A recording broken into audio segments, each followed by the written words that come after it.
Hey everybody, this is a recording to show you some of the settings and how to use the extension called Screencastify. So if I wanted to go and to record, I'm going to come up here and I'm going to click on the extension and it opens up this window.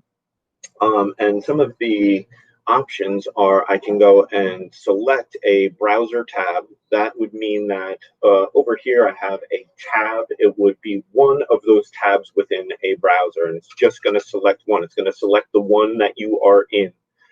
So when you go and show this desktop, it would bring up the option of your entire desktop.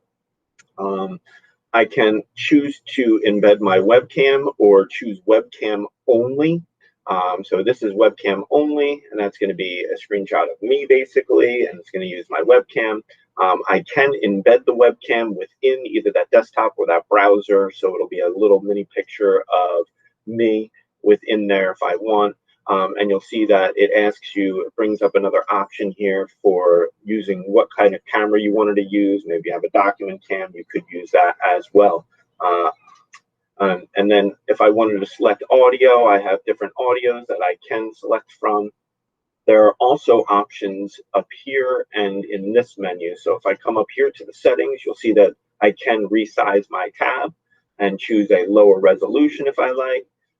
I can limit the resolution. Perhaps it's lagging on you and you might want to reduce the resolution.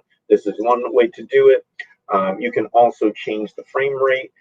These are more for if you really have some expertise in it, and the more frames per second means that it's going to take up more space.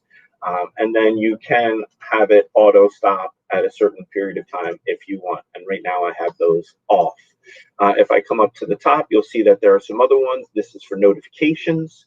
This is my recordings. I also have this pancake menu or menu I can look for. I can get to my recordings here. I can check out my subscription. There are some other options that I might want to choose from. This is more detailed. So if I click on that, you'll see that there is where I want my videos to be saved. Right now, the default is Google Drive, and we probably don't want it on the local drive because it's going to take up a lot of space. You can see what kind of notifications. You've got your background tab recording, drive, upload progress, and your video editing progress. So just kind of notifying you when those are happening. You can go and configure your short keys or your shortcut keys if you want. You also have recording settings, open the video page after recording, autoplay, open videos, pause recordings on low disk space, and name tab recordings when active. And then you've got your privacy, and you've got some more advanced features, and including hardware encoding and some the mic optimization. So there's a lot of different settings that you can go to. My recommendation is to leave most of them alone. If we come back here, you'll see that there is an editor. There's another video that's going to go into editing those videos. This is Classroom when it's not Google Classroom. This is resources that Screencastify has put together to help you. So if you want, those resources are available for you. And then you can see some of these switching accounts and signing out. But we're not going to click into those. If I come back to my base screen, I'm going to pause for a moment, and I'm going to go and I'm going to record. So right now I want to record this browser tab, and I want to show you some of the options that are available while I am recording. When I go and record, I have a countdown. So you'll see the countdown in the center of the screen here. And I also have the ability to go and these different options. I can pause my recording and then I can play my recording. I can also use the mouse pointer. If I click on that, there are different options for it. Maybe I might want to highlight. Maybe I have a focus mouse, or maybe I don't want it at all. I can also write on the screen. So if I come up here, right now it's on red fonts, I can go and write on my screen and it goes and shows up. I also have an eraser, so I can erase that. And then you'll see if I want to go and have the webcam, right now I have the webcam in using, and then I can turn that option off. So there are a lot of different things that I can do with this. If I pause my recording, then if I go back, I can go and restart the recording. Another thing that I can do is when I'm completely done, I'm going to go and end that recording. And in this case, I'm going to end it. And you'll see that another screen automatically pops up. This was in one of those setting menus. And I can go and then it mutes my video automatically. And I can open it into the editor.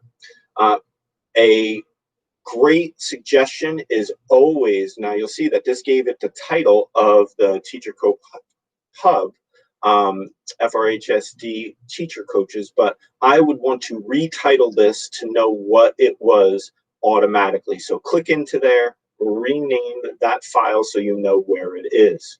Another option is also to publish to YouTube. In order to do this, you have to make sure that you have a YouTube account, and this will automatically upload that video to YouTube so that you could have it ready for students and find it on YouTube. I can also get it from Google Drive, and it saves it in Google Drive. So if I went to more options, I could go and view this on my drive. That's basically going to go and show this particular video that I created on my drive. If I were looking for that video, I would want to go and find it, come out to my drive, go to the waffle menu, and go to Drive. And you will see in my drive that there is a place or a folder named Screencastify. So those are within there. I can also rename that screen. I don't want to rename the Screencastify, but within I can put more folders and they can be organized within that Screencastify folder and be edited, and it will still find them. The last thing that I want to mention is if I go and I start a screencast from a base screen like Google. So if I'm here on Google and I go and I want to screencast this and I choose that browser tab, you will see that none of those, the countdown doesn't show up and it does not show the tools. So make sure that you do not start your screencast from a basic screen like that. I hope this helps. And if there's any questions, you can always talk to or email your teacher coach.